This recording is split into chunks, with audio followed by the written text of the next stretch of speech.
Oi, oi, oi, bem-vindos aqui hoje para a gente conversar um pouquinho sobre como a arquitetura molda o nosso comportamento, como o espaço interfere no nosso bom humor ou no nosso cotidiano. Eu sou a Roberta Arnold, sou arquiteta urbanista, sou especialista em arquitetura de experiências e estou aqui para conversar um pouquinho com vocês hoje sobre esse assunto que tanto faz diferença no nosso dia a dia. Hoje, a gente pode dizer que o comportamento ele faz, ele faz parte de relações, né? Então, vamos lá. Todo mundo, uma pessoa mal-humorada tem o poder de contaminar qualquer ambiente. E às vezes a pessoa está mal-humorada por causa do ambiente que ela vive. Então, já parou para pensar um pouquinho como isso faz diferença na tua vida? Como o teu comportamento, não um reflexo direto, né? Ai, nossa, essa cortina me deixa mal, ou essa cor me dá... Não, isso é subjetivo, isso vem devagarinho, vem acontecendo.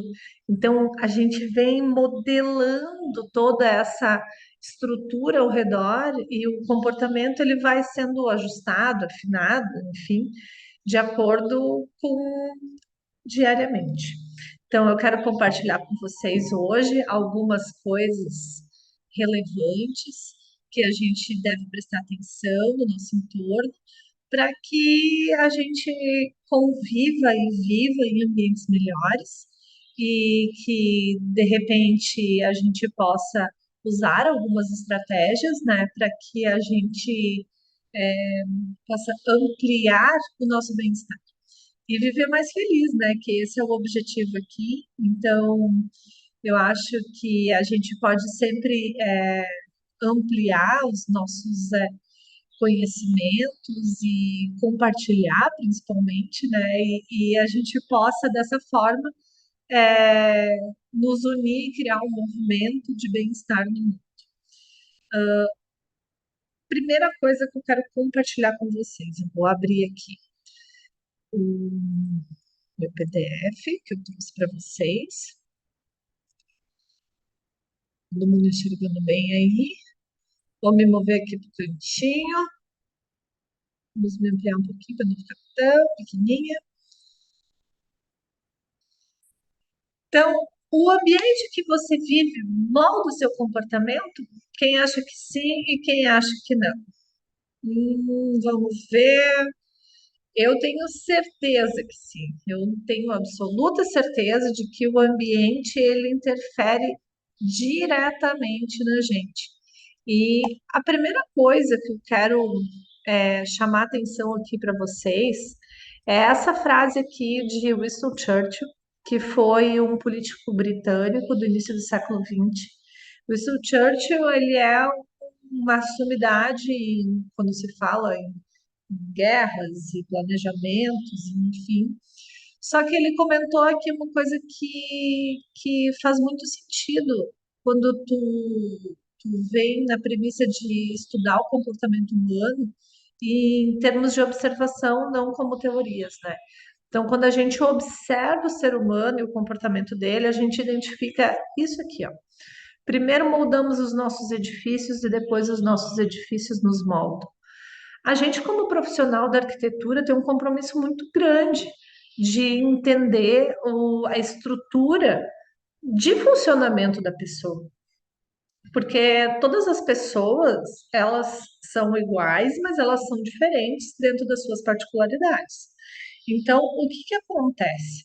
Acontece que a gente vai, em primeiro lugar, tentar entender as dores das pessoas, entender a logística de vida, entender qual é o sentimento que ela vai passar, viver. Então, vamos lá. Chegou para mim uma pessoa e ela disse assim: "Ai, Roberta, eu quero uma casa assim muito iluminada, eu quero uma casa bem colorida, eu quero eu quero poder vibrar." É uma pessoa vibrante, certo? Mas agora vamos entender o que que acontece. Essa pessoa é uma pessoa que ela vive diariamente num caos. Ela vem lá com aquela coisa, movimenta, e gente, conversa, isso. Por um tempo, isso é muito bom. Só que o lar dela, ela tem que trazer um equilíbrio pessoal para a pessoa. Então, ela tem que trazer uma tranquilidade, uma paz. Mas como é que eu vou trazer uma tranquilidade, uma paz com a arquitetura? Como eu consigo botar isso na arquitetura? Através de cores, texturas, iluminação, ventilação, temperatura. Então, antes da gente entrar na modelagem dos edifícios, eu quero primeiro fazer uma contextualização histórica para vocês. No início do século XX, a gente teve um movimento mundial que chama Revolução Industrial. Todos nós sabemos o que é a Revolução Industrial, que é a chegada das máquinas, a chegada da produção em massa, em série, daquela coisa do quantitativo, mas com isso veio um movimento que aconteceu por trás, que foi todas aquelas pessoas que viviam no campo de maneira lenta, em contato com a natureza, num ritmo de hoje chove, hoje não chove, hoje eu colho, amanhã não tem colheita, amanhã eu planto. Essas pessoas saíram todo deste ritmo rural para o ritmo urbano, de precisa produzir mais gente, mais pessoas, trânsito, engarrafamento, caos, buzina, barulho, barulho de máquina, fumaça, nananã, nananã. Então, são dois mundos completamente diferentes, que um deles tem um ritmo da natureza, daquele cheiro, daquele ritmo devagar, e o outro tem todo aquele ritmo frenético. Isso tudo por causa da Revolução Industrial. As máquinas são ótimas, são ok, mas com isso o Henry Ford introduziu os carros, com isso ele trouxe uma série de mudanças no nosso comportamento inclusive na nossa arquitetura. Antigamente, a gente fazia projetos arquitetônicos, se olhar os exemplos que a gente tem, a gente traz uma arquitetura clássica, que é uma arquitetura com riqueza de detalhes. Eu moro naquela casa que tem aquele frontão, que tem aquele detalhe, que tem aquela coisa. Quando a Revolução Industrial aconteceu e trouxe essa massa de pessoas, nós assumimos aquilo que a gente chama de modernismo, através de Mies van der Rohe, através de Le Corbusier, em, em que aquilo que a gente construía, ele tinha que ter forma e função. Ou seja, a forma era resultado da função. Então, eu preciso ter pilares, os meus pilares são a cada 5 metros, então eu vou ter um arco aqui para ligar, para botar o. E este era o resultado da nossa arquitetura. Podemos entender isso através de cidades como Paris e Nova York. Nova York, ela já é uma cidade formada depois da Revolução Industrial. Paris já é uma cidade em que teve a morfologia urbana adaptada, no qual eles abriram grandes vãos, grandes eixos, para adaptar todo este nosso contexto novo de carros, veículos, gente. Então, aconteceu toda uma mudança de comportamento ambiental nas pessoas por causa dessas revoluções. Então, aos poucos, a revolução vem chegando na gente e a gente vai tendo que se adaptar com aquele resultado das novidades, tecnologias, tudo que vai acontecendo. Então, a experiência, ela começa no ambiente em qual vivemos. Que experiência eu quero viver nesse ambiente? Pode ser um caos? Pode. Eu vou viver isso, sim. Eu quero projetar isso, sim. Eu quero que minha casa ela tenha esse clima. Ok. Agora eu quero paz, eu quero descanso, eu quero calmaria, eu quero outro ritmo. Ok. Da mesma forma, entre um extremo e outro, a gente vai usar os mesmos elementos combinados de maneira diferente para que a gente possa ter essa linguagem entre estes mundos. A gente projeta com a arquitetura, a gente vai projetar com cimento, tinta, revestimento, iluminação, temperatura, vamos usar os mesmos elementos, mas combinados de maneira diferente. Então, eu quero convidar vocês agora a fazer um exercício, que é identificar a qualidade do ambiente que a gente está inserido agora neste momento, ou que a gente passa a maior parte do momento da gente. Vamos lá. Como é que é essa iluminação? Essa iluminação é um ambiente claro, um ambiente escuro, é um ambiente com luz amarela, um ambiente com luz branca. Só na temperatura de cor da iluminação a gente pode ter alguns comportamentos diferentes. A iluminação branca, ela é uma iluminação de estado de alerta. Então, ela é mais adequada a utilização dela em ambientes em que a gente tem que ficar desperto, como centros cirúrgicos, hospitais, clínicas, cozinhas. Então, a gente pode usar esse tipo de iluminação. A iluminação amarela, ela traz, por sua vez, o conforto ambiental. Então, ela é mais indicada para residências, casas, nesses lugares que a gente quer ter esse estado não de alerta e sim de descanso.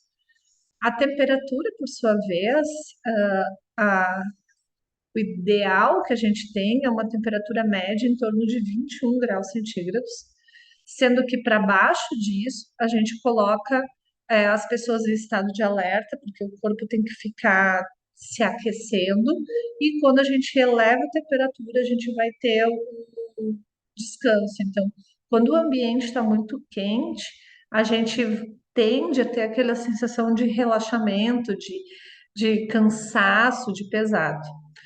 Ao redor de ti, quais são as cores que tu vê? Cada cor, ela tem uma sensação que a gente pode causar.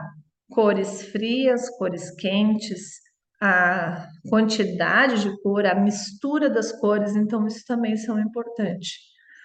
Os sons que tu vê ao redor de ti, o que que tu tá ouvindo? O que que tu tá sentindo? É barulho, é bagunça, não escuta nada?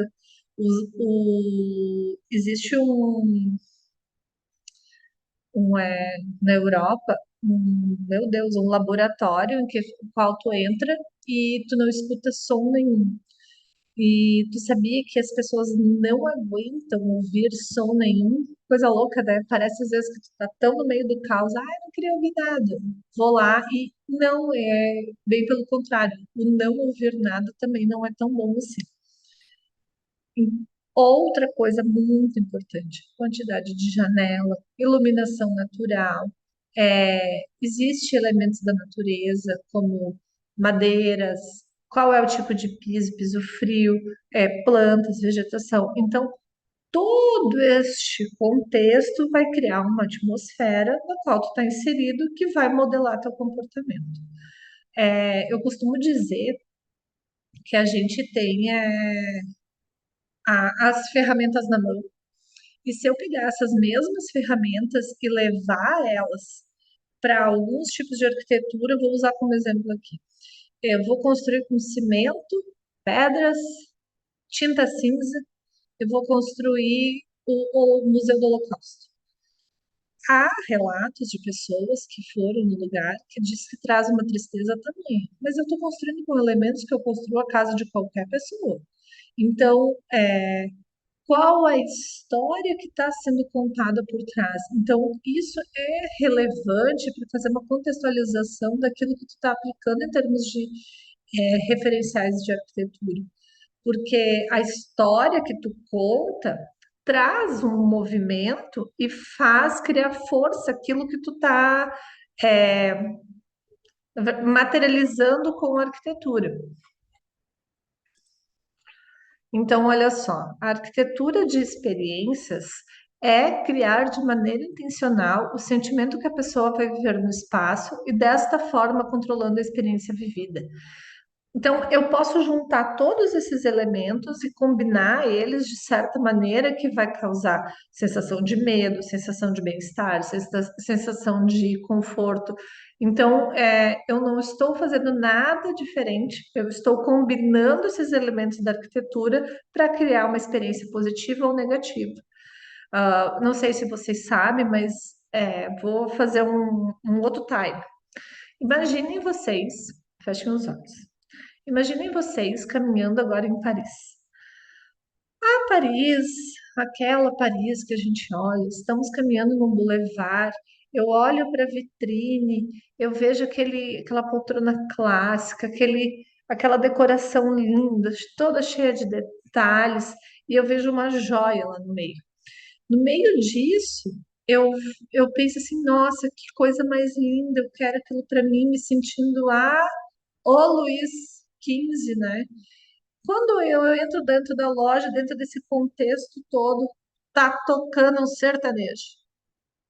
Acabou a minha experiência. Então, todos os pontos de conexão, quando a história é contada, elas têm que contar a mesma história. Senão, a experiência que tu vive ali dentro, o entorno vai fazer com que ele não aconteça. Então, quando a gente vai projetar, a gente tem que contar aí com um passo a passo, cuidando algumas coisas. Ah, mas eu não estou projetando um espaço comercial. A tua casa é o teu espaço comercial. Então, algumas coisas elas podem ser voltadas para ti como pessoa. O tema, vamos eleger um tema. A minha casa ela vai ser um conforto do campo. Vamos contar essa história. O cliente sou eu, a história é a minha vida. Eu trago as minhas recordações, as coisas que eu trouxe de viagem. Então, isso tudo vai fazer parte do teu espaço e influenciar no teu comportamento. Porque se eu tenho as minhas memórias dentro do meu espaço, e de certa forma elas podem ser memórias boas ou lembranças ruins de uma coisa que não voltou, nunca mais volta, elas vão estar contadas ali e trazer algum tipo de sensação. Então, daqui a pouco, eu tenho um monte de fotos de pessoas no meu espaço, e toda vez que eu olho para ela, eu tenho aquela nostalgia, aquela sensação de assim, isso nunca mais vai me acontecer. Cara, se eu não quero viver isso para sempre, tira do espaço, porque isso vai moldar teu comportamento. Cada vez que tu olhar para aquelas imagens, tu vai trazer aquela sensação e tu vai acabar. Daqui a pouco tu encontra com alguém, ai, não fala comigo que eu tô noutra. Então, sim, os elementos que a gente tem dentro do espaço que a gente vive moldam o nosso comportamento. Todo ser humano faz parte, diz aqui, ó, todo mundo quer pertencer a alguma coisa, ter a sensação de pertencimento. Então, vamos lá. Mais uma vez, o lugar que a gente vive vai moldar o nosso comportamento, porque eu quero me sentir pertencido àquele espaço. O que que eu estou fazendo? Como eu vou me conectar com aquele lugar? Quem é você? Quem é você na fila do pão? O que você faz? Que comportamento tem? Então, o entendimento vem de dentro. A primeira coisa para eu saber como o espaço vai me moldar é quem sou eu. Quem sou eu? O que eu quero para mim? Então, quando alguma coisa te incomoda e tu percebe assim os teus valores dentro de si, quais são os teus valores? Tu tem que pertencer àquele espaço, mas para eu pertencer, eu tenho que mudar os meus valores, e tu percebe que o espaço não faz parte dos teus valores, ou muda o espaço, ou muda teu comportamento, ou abandona o lugar, né? Aqui, um pouquinho do exemplo de como elementos eles fazem a diferença na arquitetura. Então, a gente tem uma pureza do branco, mas a gente tem um elemento da natureza que nos resgata essa coisa pura e nos dá um aconchego por causa do elemento da natureza. A madeira, ela já vai trazendo mais aconchego, então a gente vai aproximando, vendo que do branco para madeira e para o preto, a gente vai tendo só na inserção de elementos da arquitetura, já percebendo o sentimento que tu consegue moldando dentro desses espaços. Agora, com uma riqueza de detalhes do clássico, né? Então, quando a gente olha para essa imagem do meio, a gente vê aquele clássico pesado, escuro. Tu já imagina um advogado, um lugar assim todo. Agora, quando tu olha para um clássico todo branco, tu sente uma leveza, como uma galeria de arte. Então, o espaço, nós estamos usando os mesmos elementos, pintando ele, moldando ele. Então, a gente consegue criar uma atmosfera. Aí agora tu coloca aí, por exemplo, nessa imagem branca aí, coloca uma temperatura bem baixa, bem fria, tu já vai mudando o teu aspecto e teu comportamento. Quando a gente entra num espaço que está tocando uma música clássica, tu já entra num ritmo, fala mais baixo, o teu comportamento vai ficando, tu vai falando todo devagar. Agora, se tu entra num lugar que tá tocando rock pauleirão e uma música mais agitada, tu também já entra mais agitado, tu fala alto, tu vai te movimentar com mais espaço. E aqui eu quero deixar um recadinho para vocês do meu amigo Augusto Cury, 10 leis para ser feliz. Contemplar o belo, o sono reparador, fazer coisas fora da agenda, os exercícios físicos e alimentação saudável, gerenciar as emoções, gerenciar os pensamentos, proteger os solos da memória, trabalhar as perdas e as frustrações, ser empreendedor e ter inteligência espiritual. Pequenos momentos mudam grandes rotas.